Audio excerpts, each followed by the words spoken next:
Some people just don't know when to stop. By this point, I thought HOA Karen had learned her lesson. After all, she'd trespassed, called the cops on my family, even bulldozed my barn once. But apparently, humiliation only makes her bolder. And this time, she was about to embarrass herself on a global scale. It started when I decided to host a weekend retreat on my ranch for some business partners. Nothing wild, just barbecue, horses, and good Texas hospitality.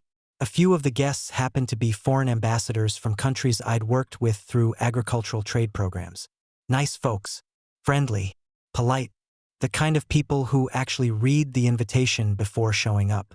So picture this.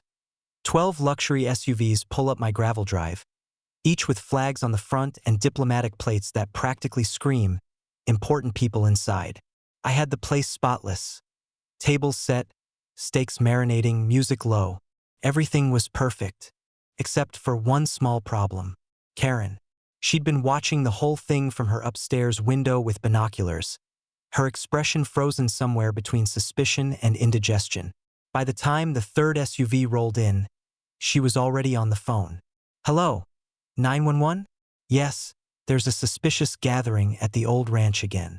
Looks foreign. They're bringing flags. Now, I didn't know any of this at the time.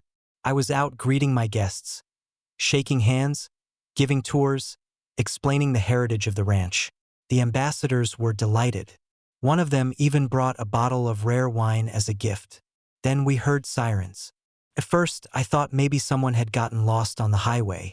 But no, the sirens got louder, closer, and then 6 squad cars rolled right up the drive, lights blazing. Everyone froze. Karen marched behind them triumphantly, waving her HOA badge like she'd just led a sting operation. "That's them, officer," she shouted. "They're not authorized residents.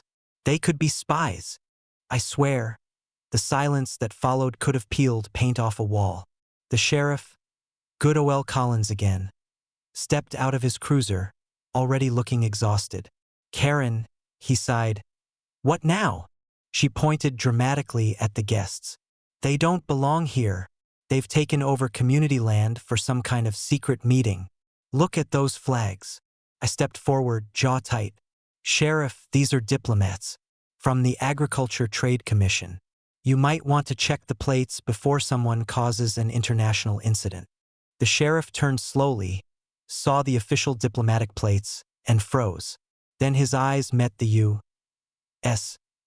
Department of State seals on the SUVs, and I swear I saw the color drain from his face. One of the ambassadors, a tall man from Denmark, smiled politely and extended his hand. "Good afternoon, Sheriff. I assure you, we're here for barbecue, not espionage." Karen's expression went from smug to stunned to horrified in about 3 seconds flat. But, she stammered. "They're not residents." Collins rubbed his temples. "Ma'am, they're ambassadors. They outrank half the state." You could have heard the crickets laughing. I stepped in. "Karen, I did invite them. And since this is my private property, that makes it none of your HOA's business." One of the ambassadors chuckled. "Is this typical hospitality from your neighborhood?" I grinned. "Only on special occasions." At that, Karen tried to save face. "Well, I was just concerned for community safety." But before she could finish, one of the SUVs opened, and out stepped the U.S. Deputy Secretary of Agriculture. Full suit, polished shoes, shaking hands with everyone. Karen froze like she'd seen a ghost. He smiled at her. "Ah, you must be the concerned neighbor I heard so much about. Don't worry, we're quite safe." If humiliation were visible, she would have evaporated right there in the sunlight. The sheriff muttered something about filing another false report. But the deputy secretary waved it off, saying, "No harm done, though perhaps she could use a little civics refresher."